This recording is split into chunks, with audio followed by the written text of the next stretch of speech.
Devaya. Om Namo Bhagavate Vasudevaya. Om Namo Bhagavate Vasudevaya. Narayanam Namaskritya Naram Cheva Narottamam Devim Saraswatim Vyasam Tato Jayam Udirayet. Prayeshu Abhadreshu Nityam Bhagavata Sevaya Bhagavata Uttama Shloke Bhaktir Bhavati Naishtiki. Om Agyana Timirandasya Gyananjana Shalakaya Chakshurunmilitam Yena Tasmai Shri Gurave Namaha. Sri Caitanya Manobhistam Sthapitam Yena Bhutale Swayam Rupa Kadamayam Dadati Swapadantikam Vandeham Shri Guru Shri Yuta Padakamalam Shri Gurun Vaishnavam Shri Rupam Sagarajatam Sahagana Raghunathanvitam Tam Sajivam Sadvaitam Savadutam Parijana Sahitam Krishna Chaitanya Devam Shri Radha Krishna Padan Sahagana Lalita Shri Vishakhanvitamscha.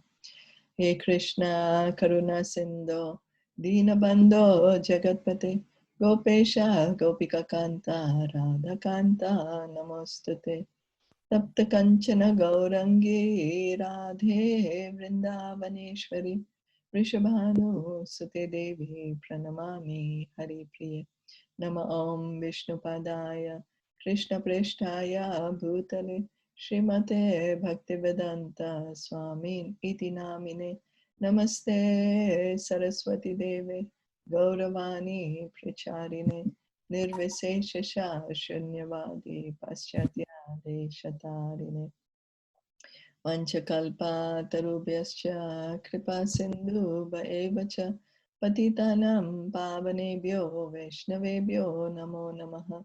Jai Sri Krishna Chaitanya Prabhu Nityananda Shri Advaita Gadadhara Shri Vasadi Gaura Bhakta Vrinda.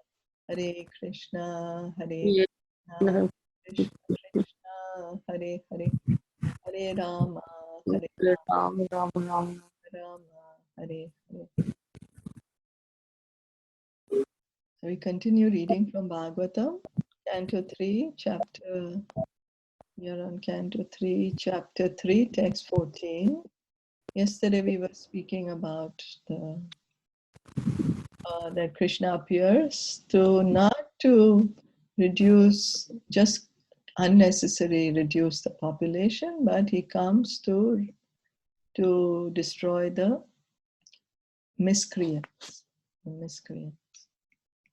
So therefore, there is no question of an increase in population causing a burden. The earth became overburdened due to dharma glani, or irregular discharge of the Lord's desire. The Lord appears on the earth to curb the increase in miscreants and not the increase in population, as is wrongly put forward by the mundane economists. When Lord Krishna appeared, there had been a sufficient increase in miscreants who had violated the desire of the Lord. The material creation is meant for fulfilling the desire of the Lord. And his desire is that the conditioned souls who are unfit to enter into the kingdom of God have a chance to improve their conditions for entering. The entire process of cosmic arrangement is intended just to give a chance to the conditioned souls to enter the kingdom of God, and there is an adequate arrangement for the maintenance by the nature of the Lord. So the reason the material creation happens is because Krishna desires it. And why does he desire it? Because there are we who are who have rebelled against Krishna, who didn't want to be together with Krishna. So he created this material world to give us a chance to rectify this wrong desire that we have, and to create in us a desire to again go back to him, again go back to his kingdom. And so that's the reason this whole entire material creation is created. All the living entities, the different species of life, the three modes of nature, The different planets, the lower planets, middle planets, higher planets, the demigods, everyone, everything is created just so that we can give up our desire to be here. We can give up our desire to be independent of the Lord, and that we can go back and be re-established in our loving relationship with Krishna. Therefore, although there may be a great increase in population on the surface of the earth, if the people are exactly in line with God consciousness and are not miscreants, such a burden on the earth is a source of pleasure for her. There are two kinds of burdens. There is the burden of the beast and the burden of love. The burden of the beast is unbearable, but the burden of love is a source of pleasure. Srila Vishwanath Chakravarti describes the burden of love very practically. He says that the burden of the husband on the young wife, the burden of the child on the lap of the mother, and the burden of wealth on the businessman, although actually burdens from the viewpoint of happiness, are sources of pleasure. And in the absence of such burdensome objects, one may feel the burden of separation, which is heavier to bear than the actual burden of love. So Vishwanath Chakravarti Thakur, one of the great acharyas in our life, he's trying to explain what does that mean, the burden of love. We can see how the mother is caring for the child. Or here the example he's giving is the burden of the husband on the young wife. Or the wealth that a businessman have. Although they are heavy, we have to involve our time, energy to take care of them, to maintain them. But yet we are doing it out of love. We are doing it out of our attachment. And when it's not there, then we are feeling the separation. Oh, why we don't have it? We need it. When Lord Krishna referred to the burden of the Yadu dynasty on the earth, he referred to something different than the burden of the beast. The large numbers of family members born of Lord Krishna counted to some millions and was certainly a great increase in the population of the earth. But because all of them were expansions of the Lord himself by his transcendental plenary expansions, they were a source of great pleasure for the earth. So because in the verse it was stated that to reduce the burden of the earth. So, but then why would the Yadus be a burden on the earth? They are expansions of Krishna. And Mother Earth, she's waiting for the devotees or Krishna and his expansions to walk on her. They are not burdensome for her. So then what is it?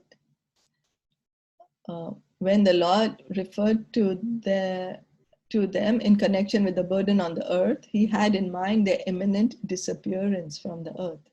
All the members of the family of Lord Krishna were incarnations of different demigods, and they were to disappear from the surface of the earth along with the Lord.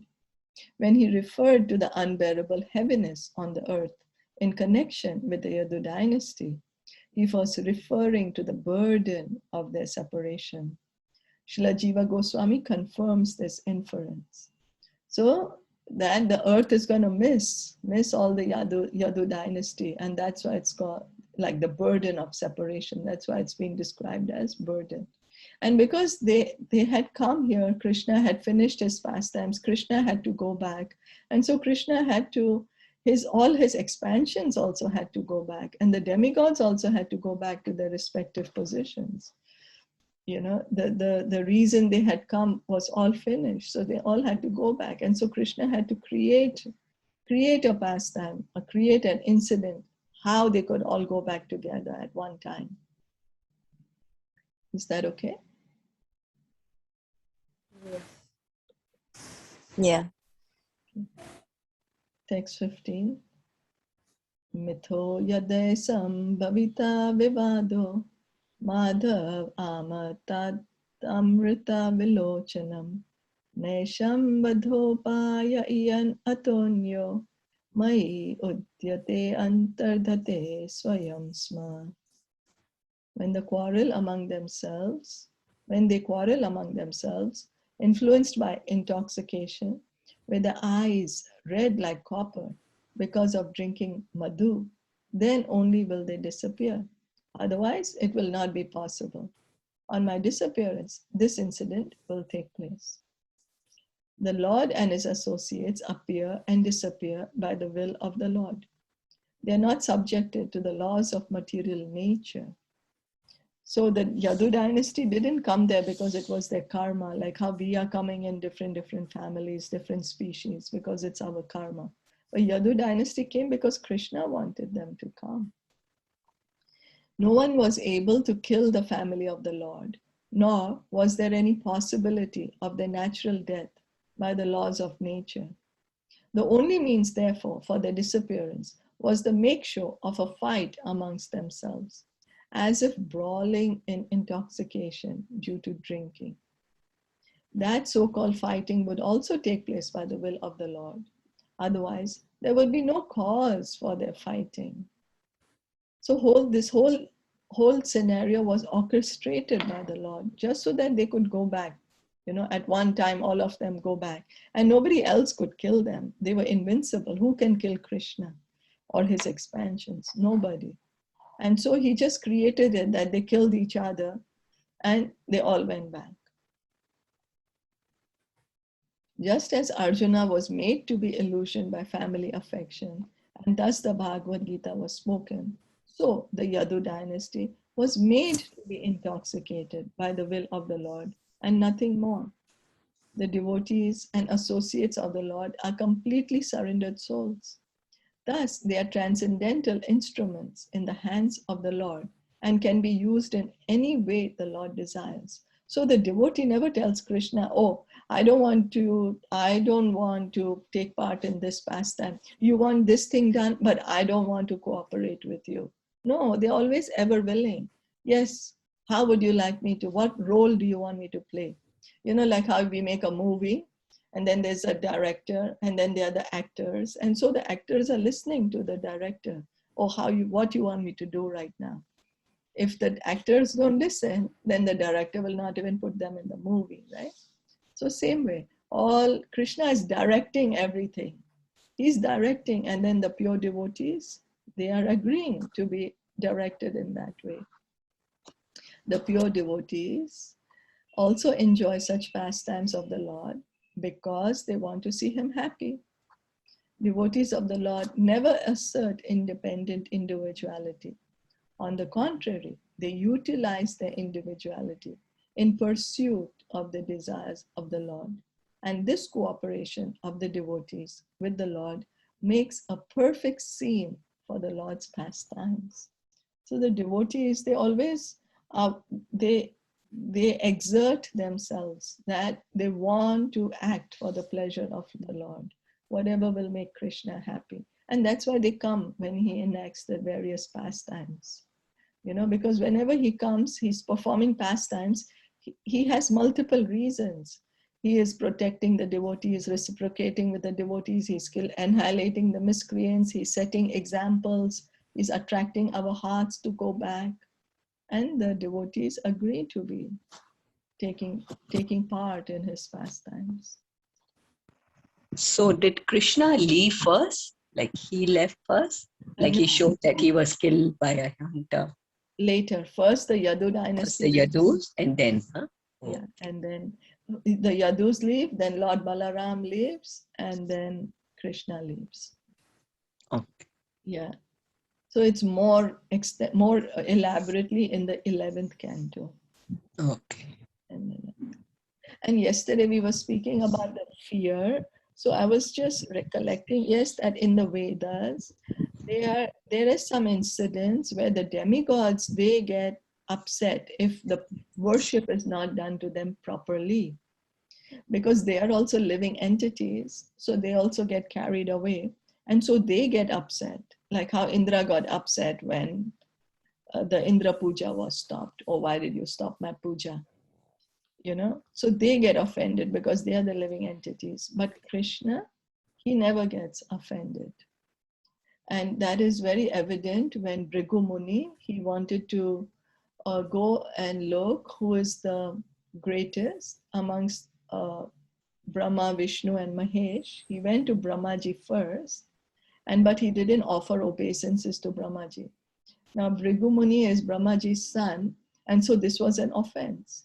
But he didn't say anything, but he didn't offer his obeisances. So Brahmaji noticed it, and he just kept it in his mind. He didn't say anything. And Bhrigu Muni also realized, okay, so Brahmaji is taking offense, Then next, Bhrigu Muni went to Lord Shiva. Bhrigu Muni and Lord Shiva are brothers because they're both born from Brahma. And so Bhrigu Muni, he started speaking in a harsh way to Lord Shiva. And Lord Shiva got so angry, he was almost going to go and curse him, So then Bhrigu Muni knows, okay, he's not in his control, Then he went to meet Lord Narayan, where Lord Narayan was lying down on the Sheshnag and Lakshmi Devi was there together with him. And what did Bhrigu Muni do? He went there immediately and he went and kicked the chest of the Lord. But Lord Vishnu said, oh my Bhrigu Muni, my chest is so hard. Your soft feet might have gotten hurt. I'm so sorry about that. And what can I do for you? And that's when it was decided that Lord Vishnu is the greatest. So Krishna never takes offense. He's just all merciful, all loving. Yes, his mind and senses are fully under his control, not like us. So we just need to love him, try to understand his merciful nature. But yeah, the demigods, sometimes they do get upset if the worship is not done to them properly.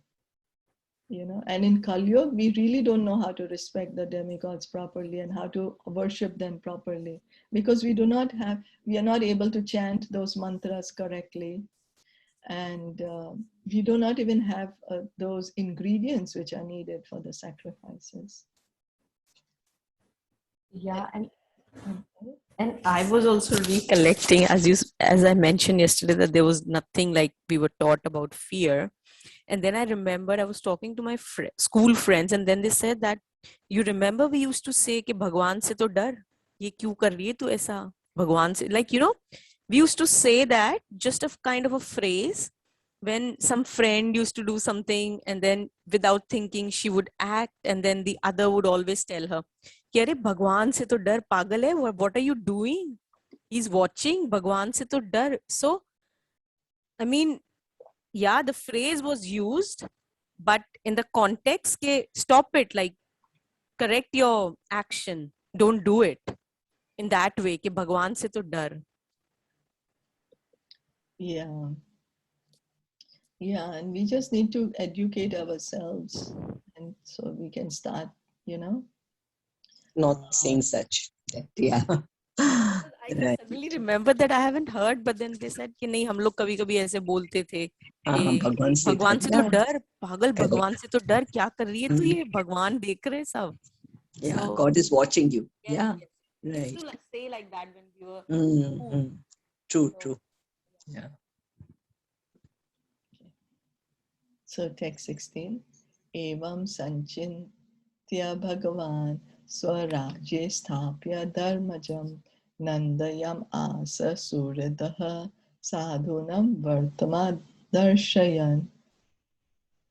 Lord Sri Krishna, thus thinking to himself, established Maharaj Yudhishthir in the position of supreme control of the world in order to show the ideal of administration on the path of piety. Why did Krishna have that Kurukshetra war? Is because he wanted the world to be ruled by devotees.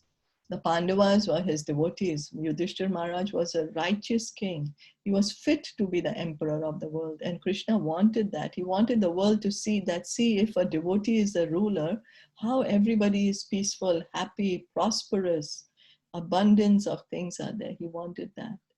That's the reason Yudhishthir Maharaj was established. Uttarayam Dritapuror Vamsha Sadva Abhimanyuna Savedrauni Astra Samplushta Punar Bhagavata Dritaha.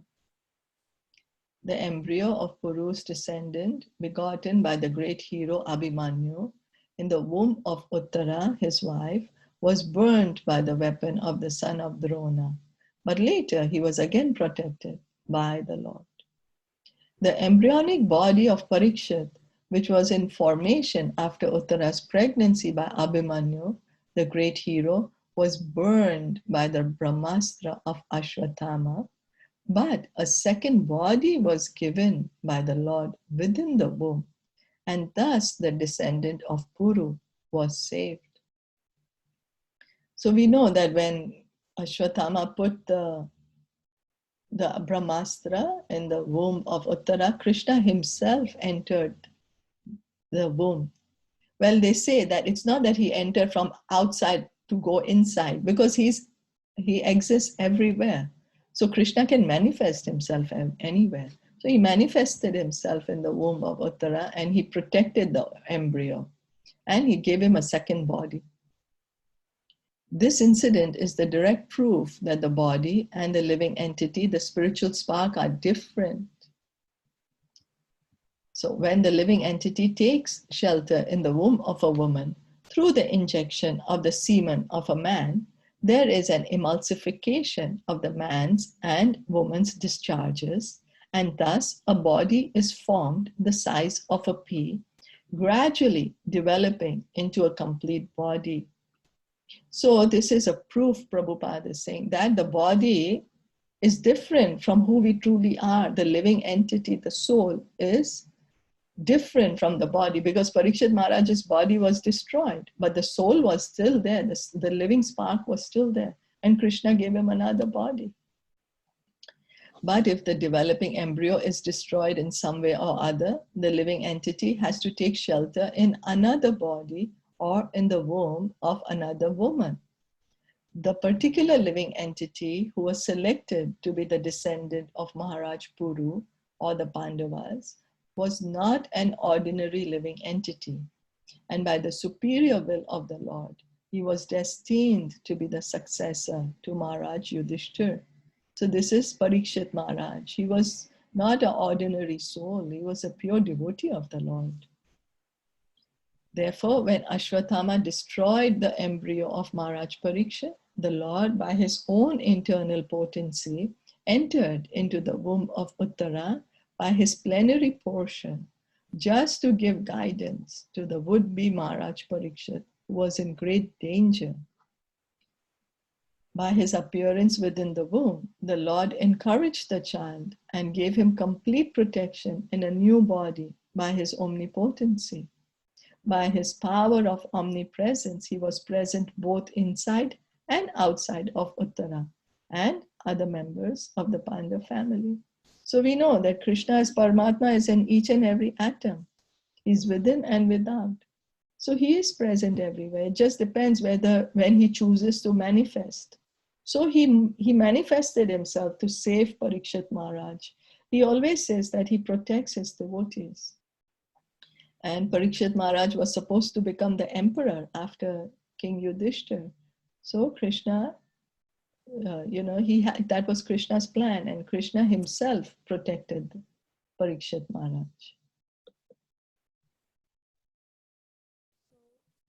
Text 18. Ayajaya dharma. Sorry, I just have one question. Hmm? So that means that when these days people do abortion, so the soul is still there and that needs another body? That's right. Oh. Yeah. Because the soul already enters the soul is there, and as soon as the sperm meets the egg, the soul is already injected inside the womb. So although you can't even see it, the soul from the sperm gets inside the egg. Okay. Yeah. So because many people say it's only after 3 months that the soul enters. No, it's immediate. The soul is already there. Oh.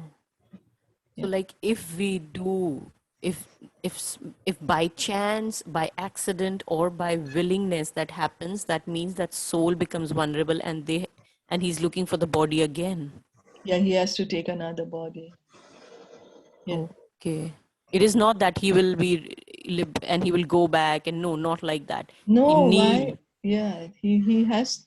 I mean, depends on what cycle of karma we are in, right? Each of us is on an individual journey. Depends if his karmic cycle is finished and he's supposed to go back, and if it's not, then he has to take another birth. Oh, okay. Yeah. Okay. Yeah, thank you. Okay.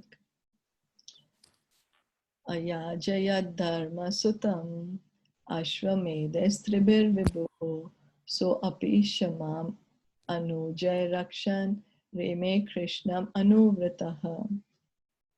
The Supreme Lord induced the son of Dharma to perform 3 horse sacrifices, and Maharaj Yudhishthir, constantly following Krishna, the personality of Godhead, protected and enjoyed the earth, assisted by his younger brothers. Maharaj Yudhishthir was the ideal monarchical representative on the earth because he was a constant follower of the Supreme Lord, Sri Krishna. As stated in the Vedas, Isopanisad, the Lord is the proprietor of the entire manifested cosmic creation, which presents a chance for the conditioned souls to revive their eternal relationship with the Lord and thus go back to Godhead, back home. So many people say, oh, why did you create this world, Krishna? Oh God, why you created this world? The reason he created is so we can revive our eternal relationship with the Lord. That relationship never finishes, never ends. It's eternal. We are always in that relationship with Krishna. And that we can go back home. Here in this material world, we keep giving up our bodies. And in different bodies, we create different relationships. We have different parents, different spouses, different siblings, different friends. But in the spiritual world, where our true identity, it's eternal, never changes. The whole system of the material world is arranged with that program and plan. Anyone who violates the plan is punished by the law of nature, which is acting by the direction of the Supreme Lord. Maharaj Yudhishthir was installed on the throne of the earth as a representative of the Lord. The king is always expected to be the representative of the Lord. That's why the kings was called Rajarishi. They were not supposed to exploit. Kings were not supposed to be that, oh, now I'm in power, so and everybody's under me, and so I can misuse them, I can manipulate them, I can exploit them and do whatever I want. No, a king was supposed to take care of the citizens as a loving father does. That's how, because Krishna, because he would understand, the Rajarishi, the proper king would understand that this is a great responsibility given to him by God, that he's put in charge of maintaining everybody who's in his kingdom. Maharaj Yudhishthir was installed on the throne of the earth as a representative of the Lord. The king is always expected to be the representative of the Lord. Perfect monarchy necessitates representation of the supreme will of the Lord, and Maharaj Yudhishthir was the ideal monarch on this supreme principle. Both the king and the subjects are happy in the discharge of worldly duties, and thus protection of the citizens and enjoyment of natural life with full cooperation of material nature followed in the reign of Maharaj Yudhishthir and his worthy descendants like Maharaj Parikshit. So when Maharaj Yudhishthir was ruling the earth, even the earth was happy. The citizens were very happy because they were well taken care of. The earth was also very happy because everything was going on peacefully, nicely. And because she was happy, she was producing abundance, food grains, abundance, fruits, vegetables, all the necessities, abundance of gold and minerals and jewels. The cows were giving abundant milk. So, because Yudhishthir Maharaj was a proper king. So we can stop here for today. Yes. Okay, thank you so much for joining in. Thank you. Hare Hare Krishna, Krishna. Bhagavatam Hare Krishna, Canto, everyone. Hare Krishna. Prabhupada ki